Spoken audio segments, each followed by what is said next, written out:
मेरा नाम डॉक्टर सुवर्चला है। मैं जीवा फर्टिलिटी सेंटर्स में साइंटिफिक डायरेक्टर हूँ। अंडों का फ्रीजिंग, एग फ्रीजिंग जिसे कहते हैं, आजकल एक बहुत कॉमन प्रोटोकॉल है, ट्रीटमेंट ऑप्शन है।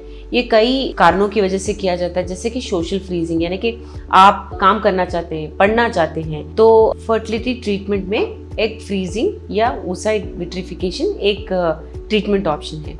तो इसमें जब आप फ्रीज करते हैं अपने अंडे, आप फ्यूचर में कभी भी आप अपने अंडों को यूज करते हुए एम्ब्रियोज बना सकते हैं, जिससे प्रेगनेंसी रेट बढ़ सकता है। लेकिन ये एग फ्रीजिंग और सक्सेस रेट किस फैक्टर पे डिपेंडेंट है, आइए आज उसके बारे में जानने की कोशिश करते हैं। एज लिस्ट में सबसे ऊपर एज है, महिला की उम्र क्या है, वही सबसे इम्पोर्टेंट फैक्टर होता है ये जानने के लिए कि सक्सेस रेट क्या होगा। अगर उम्र कम है महिला की, जब वो अपने अंडे फ्रीज कर रही है, तो ज्यादा चांसेस है कि ये जो अंडे हैं जब भी यूज किए जाएंगे 10 साल के बाद, 15 साल के बाद, उसके चांसेस ज्यादा हैं कि उसमें से एक लाइव बर्थ यानी कि प्रेगनेंसी और लाइव बर्थ हो, यानी कि बेबी पैदा हो।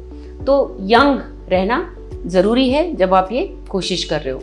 ये इसलिए है क्योंकि एग क्वालिटी कम होता रहता है जैसे जैसे उम्र बढ़ती रहती है। तो 20s में रहने पर ज्यादा चांस होते हैं ज्यादा नंबर आने के और ज्यादा क्वालिटी के भी, इसीलिए कम उम्र में फ्रीज करने के लिए कहते हैं। अगर ये सोशल फ्रीजिंग यानी कि आप पढ़ाई के लिए या करियर के लिए करना चाह रहे हैं। अगर दूसरा फैक्टर है फर्टिलिटी प्रिजर्वेशन कहते हैं, अगर आप कैंसर ट्रीटमेंट के पहले ये कराना चाह रहे हैं तो भी उम्र के ऊपर ये बहुत निर्धारित होता है कि सक्सेस रेट क्या होगा।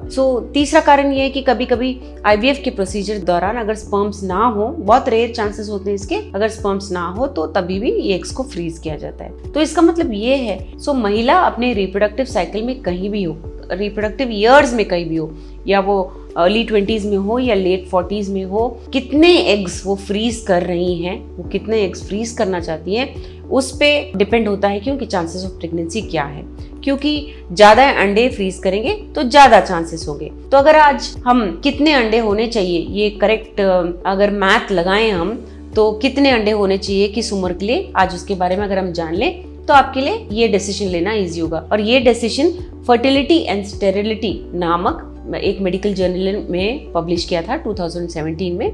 लगभग रिसेंट ही है, 5-6 साल पुराना डेटा है, बट ये पब्लिश डेटा है। तो अगर महिला की उम्र 35 से कम है तो उसे 15 मैच्योर एग एटलीस्ट फ्रीज करने चाहिए, ताकि उसका क्यूमुलेटिव सक्सेस रेट 80% रहे एक लाइव बर्थ के लिए, यानी बच्चा पैदा होने के लिए, प्रेगनेंसी के लिए ही नहीं, बच्चा पैदा होने के लिए। अगर महिला की उम्र 35 से 37 हो तो एटलीस्ट 20 मैच्योर एग्स फ्रीज करने चाहिए, ताकि 80% सक्सेस रहे उनका लाइव बर्थ होने में। अगर महिला की उम्र 38 से 40 है तो एटलीस्ट 30 मैच्योर एग्स फ्रीज करने चाहिए, ताकि उनका क्यूमुलेटिव सक्सेस रेट 75% रहे एक लाइव बर्थ के लिए।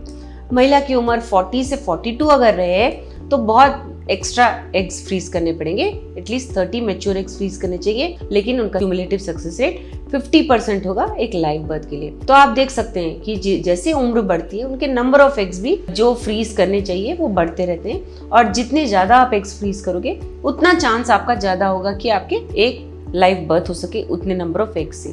तो ये डेटा साइंटिफिक रिसर्च से निकाला गया है। और अगर आप oocyte freezing, egg freezing plan कर रहे हैं तो आपको ये अपने ध्यान में रखना चाहिए कि आप कौन से उम्र के हैं और कितने एग्स आपको फ्रीज करने चाहिए।